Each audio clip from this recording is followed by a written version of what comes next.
Bonjour, bienvenue dans cette première partie de notre podcast dédié au cumul entre le portage salarial et France Travail, éventuellement l'ARE que vous pourriez avoir grâce à France Travail. C'est ce cumul une opportunité pour les demandeurs d'emploi. C'est vraiment la première chose à retenir. Le marché du travail en France a subi de nombreuses évolutions au cours des dernières décennies, avec notamment l'émergence de nouvelles formes de travail qui offrent des solutions à la fois flexibles et adaptées aux mutations économiques. Alors parmi ces innovations, le portage salarial notamment s'est imposé comme une alternative intéressante, à mi-chemin entre le statut de salarié et celui d'indépendant. C'est les avantages du salariat avec les avantages de l'indépendance. En parallèle, Pôle emploi, qui est devenu France Travail en 2023, lors d'une refonte plus large de l'accompagnement des demandeurs d'emploi, a décidé de s'adapter à ces nouvelles réalités du marché. Donc une question essentielle s'est posée à ce moment-là. Dans quelle mesure le portage salarial pouvait-il être compatible avec le cadre proposé par France Travail? Donc on va voir ensemble les, différents aspects de cette, compatibilité, de ce cumul possible, en mettant en lumière notamment les avantages que peut offrir cette forme d'emploi aux personnes qui sont inscrites chez France Travail et puis les éventuels défis, à relever. Pour commencer, nous allons aborder la notion de portage salarial, une petite définition et le fonctionnement. Je ne rentrerai volontairement pas dans les détails. Si le sujet vous intéresse, de toute façon, nous avons un autre podcast entièrement dédié au portage salarial sur lequel vous pourrez avoir plus d'éléments. Le portage salarial, c'est une forme d'emploi hybride qui va permettre à un travailleur indépendant de bénéficier à la fois des avantages du salariat et des avantages de l'indépendant. Vous allez du coup conserver une grande autonomie dans la gestion de votre activité professionnelle avec ce modèle-là, qui repose sur une relation tripartite. Dans un premier temps, il y a vous, le consultant, qui va être en portage salarial, et c'est vous qui allez effectuer les missions ou la mission si vous avez un seul client. L'entreprise cliente qui va acheter vos services. L'entreprise cliente, je le précise, ça peut être soit le client final, soit une entreprise intermédiaire qui avait trouvé une mission et qui recherchait une personne, indépendante pour voir cette mission. Ensuite, vous avez la société de portage qui, elle, va donc assurer toute la gestion administrative et salariale, qui vous concerne. Le consultant, qu'on va appeler, vulgairement le porté, négocie directement ses missions avec les entreprises clientes, va fixer ses tarifs. Donc là, c'est vraiment important de bien comprendre que c'est vous qui trouvez vos clients. Après, on peut, venir vers vous avec une mission, qu'on vous propose, mais ça, petit aparté, ce n'est pas la société de portage qui va vous trouver cette mission. Ce n'est pas légal. Si un jour, une société de portage, vous dit: «J'ai une mission pour vous», il y a anguille sous roche, comme, certains aiment le dire. Donc vraiment, posez-vous les bonnes questions à ce niveau-là. Normalement, c'est vous qui trouvez vos missions. Il ne peut pas y avoir de lien de subordination d'une manière ou d'une autre. Et la deuxième chose, c'est que les tarifs, bah, c'est vous qui négociez les tarifs. Si on vient vers vous avec une mission qui correspond, d'un point de vue financier, à ce que vous voulez, bah, tant mieux. Si, on vous propose du 350 € au jour alors que, vous vouliez du 580, évidemment, vous n'allez pas dire oui. Vous n'êtes pas en recherche d'emploi, on ne négocie pas, on n'essaye pas de faire une petite négociation de salaire en prétention salariale. Vous offrez une prestation ou on vient vous voir avec une possibilité de prestation, un client qui a des besoins, à vous de voir si vous avez envie de le faire ou pas. Mais vraiment la première chose, à retenir, c'est que vous devez rester maître de votre choix, c'est vous qui décidez. Le gros avantage, même si vous avez décidé de tout ça, c'est que vous n'aurez pas à vous occuper de la partie administrative et comptable de votre activité, puisque c'est la société de portage qui va, s'en charger. En contrepartie, cette société de portage va prélever des frais de gestion sur le chiffre d'affaires réalisé. Alors, toute société de portage qui se respecte va vous prendre en général entre 5 et 10. Alors 10, ça devient plus rare, mais ça arrive pour certaines sociétés avec beaucoup de services proposés en complément du simple, simple conversion, je dirais, d'un revenu en salaire.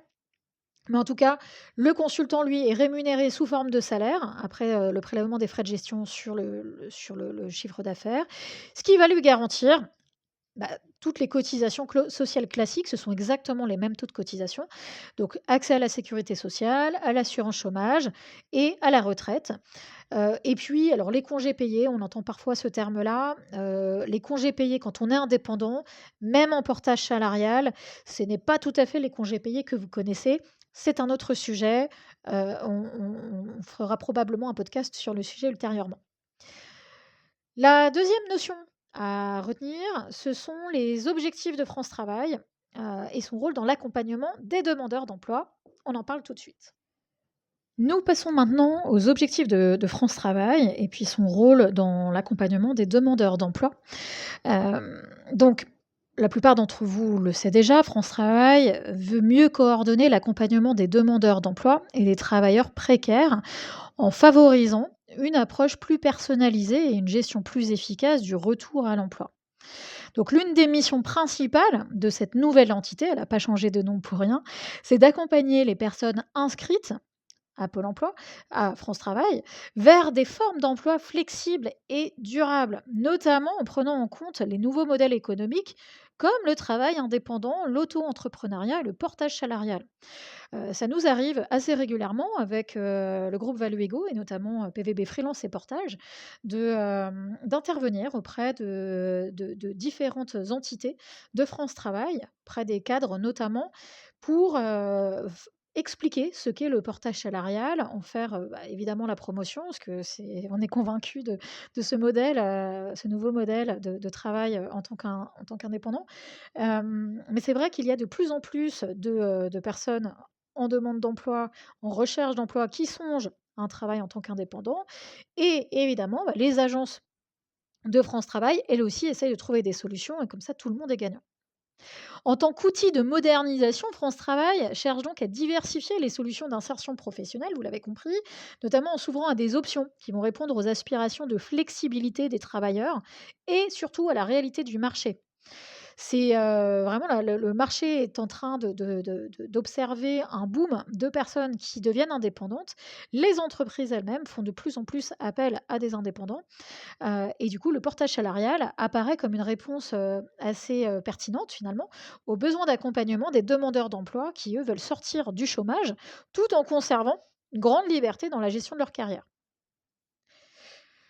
Maintenant que ce sujet-là est posé, on va aborder un troisième aspect, qui est celui pour lequel, notamment vous, vous êtes venus nous écouter. Ce sont les avantages du portage salarial, justement, pour les demandeurs d'emploi, en particulier, qui sont inscrits chez France Travail.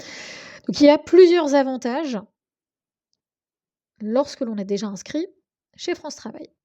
Premier avantage, vous avez de la flexibilité et de l'autonomie professionnelle. Le portage salarial permet aux demandeurs d'emploi de reprendre une activité tout en bénéficiant d'une autonomie accrue dans le choix de leur mission.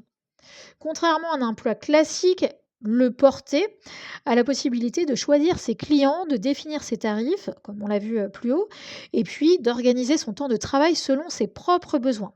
Alors ça, c'est souvent quelque chose qui revient lorsque une personne vient nous voir en disant qu'elle souhaite devenir indépendante, notamment parce qu'elle a fait un ou plusieurs burn-out en entreprise et que le salariat, c'est devenu compliqué pour elle.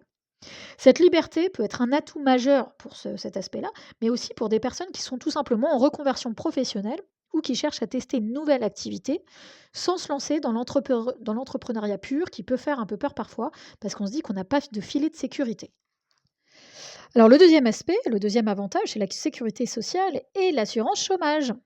L'un des principaux avantages du portage par rapport aux autres formes de travail indépendant, notamment l'auto-entrepreneuriat, ou une entité morale du type, SASU, pour laquelle vous ne vous verseriez pas de salaire, ça permet en fait aux consultants de bénéficier du statut de salarié et donc, puisque vous avez un statut de salarié, même si c'est un salarié indépendant, vous allez conserver vos droits à la sécurité sociale, à la retraite et surtout à l'assurance chômage.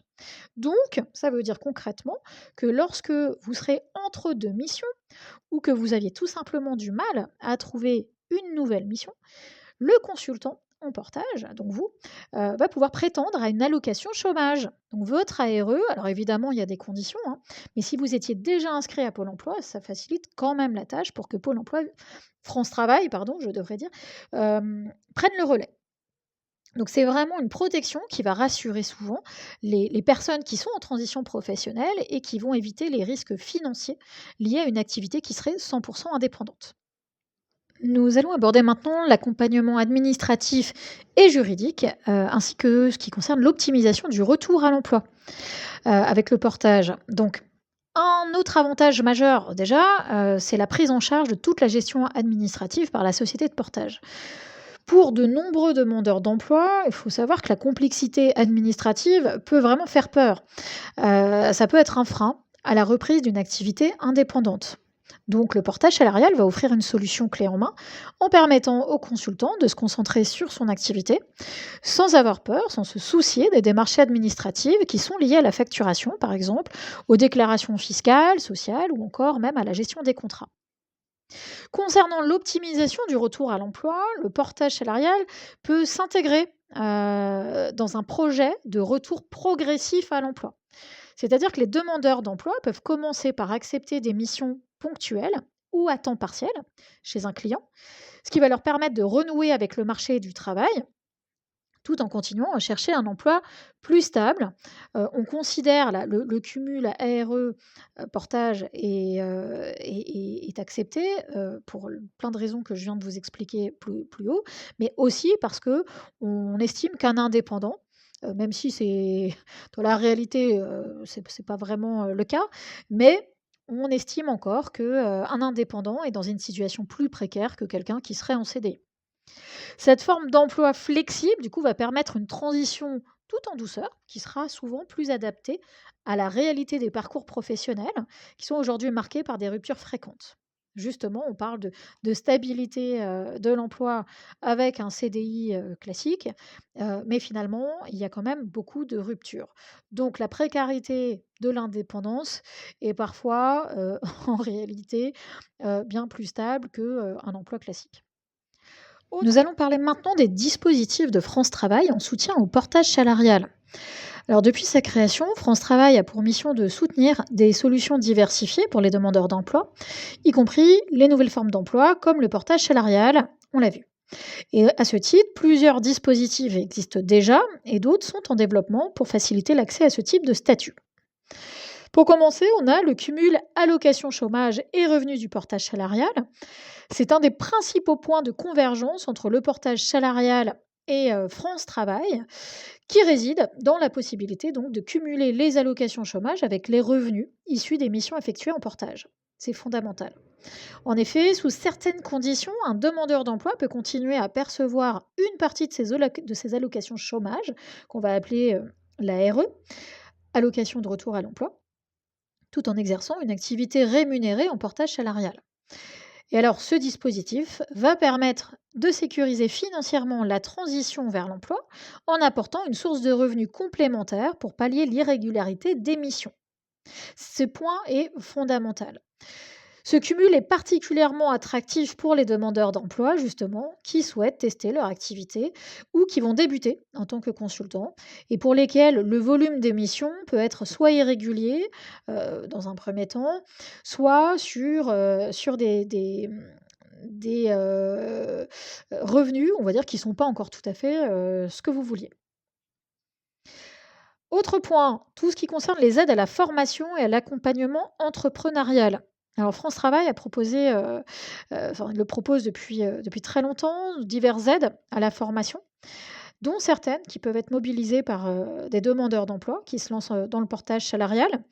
Alors, vous avez des sociétés de portage salarial comme PVB Freelance et Portage qui, accompagnent les demandeurs d'emploi qui veulent devenir indépendants justement. Il y a, notamment tout un parcours qui vous permet de devenir consultant autonome, un consultant indépendant, ce qui vous permet, que vous ayez, déjà une mission sous le coude ou pas encore, de vous former pour, savoir tout ce qu'il y a à connaître finalement quand on veut devenir indépendant.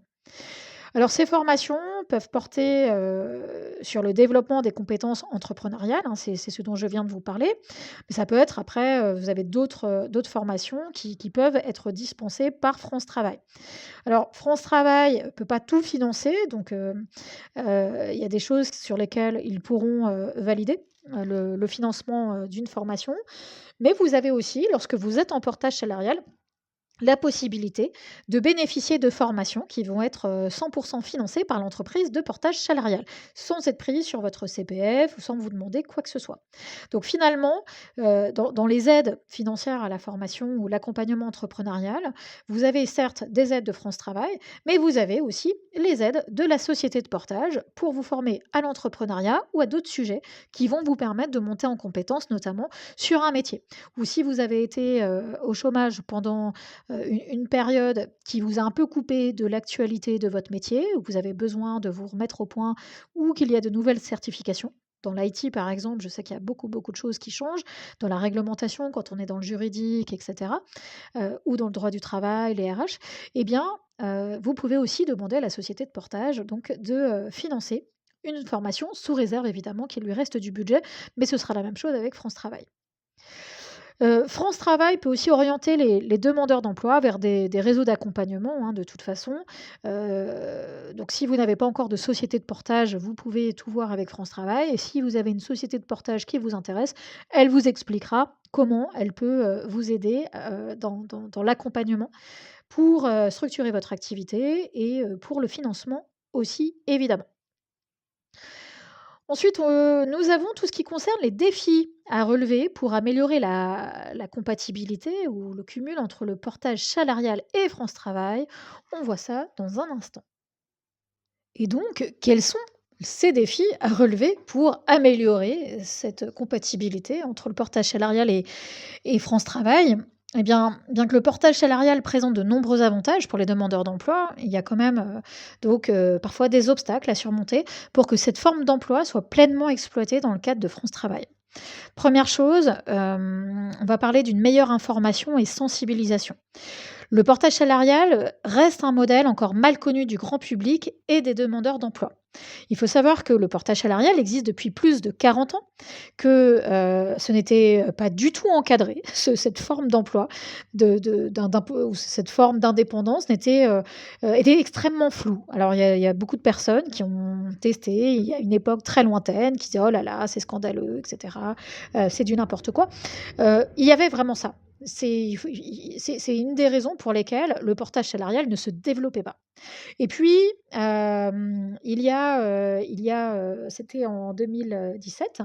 En 2017, vous avez une convention collective du portage salarial qui est arrivée pour encadrer ce statut et alors que, certains étaient en portage salarial avec la convention collective du Syntec, donc pour les consultants qui sont salariés, d'entreprises où ils sont consultants, mais en salariat classique, eh bien, le nouveau portage salarial, celui qui a été travaillé avec le ministère du Travail, en accord avec un syndicat de professionnels du portage salarial qui s'appelle le PEPS, eh bien, ils ont décidé de travailler sur une convention collective du portage salarial qui va encadrer beaucoup mieux ce statut et fixer les règles du jeu, avec ce qu'on a le droit de faire, ce qu'on n'a pas le droit de faire, avec cette spécificité d'un statut vraiment hybride.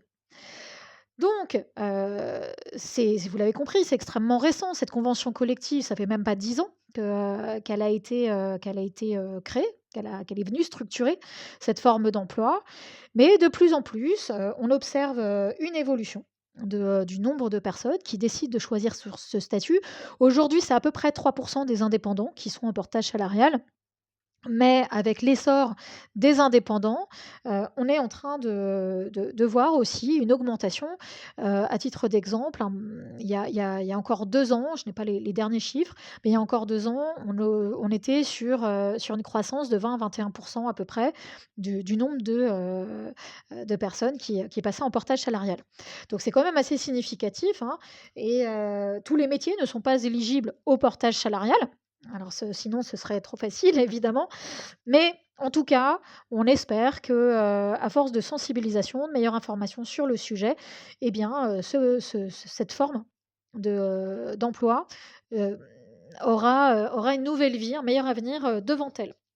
En tout cas, ça va crescendo, donc on a plutôt, bon espoir. C'est une solution du coup qui est encore mal connue. Vous avez, d'ailleurs le travail d'information et de sensibilisation ne se fait pas que auprès des personnes qui pourraient devenir indépendantes, mais aussi auprès des structures, notamment les structures institutionnelles les avocats, toutes les personnes qui sont concernées par le droit du travail et par, la création d'entreprises, puisque, bah, tout le monde, ne sait pas non plus. J'ai déjà eu une fois, sur un webinaire dédié au portage salarial, une personne qui m'a dit que la CCI de sa région, lui avait expliqué que le portage salarial, ce n'était pas, un bon statut parce que, elle ne cotisait, ni au chômage ni à la retraite.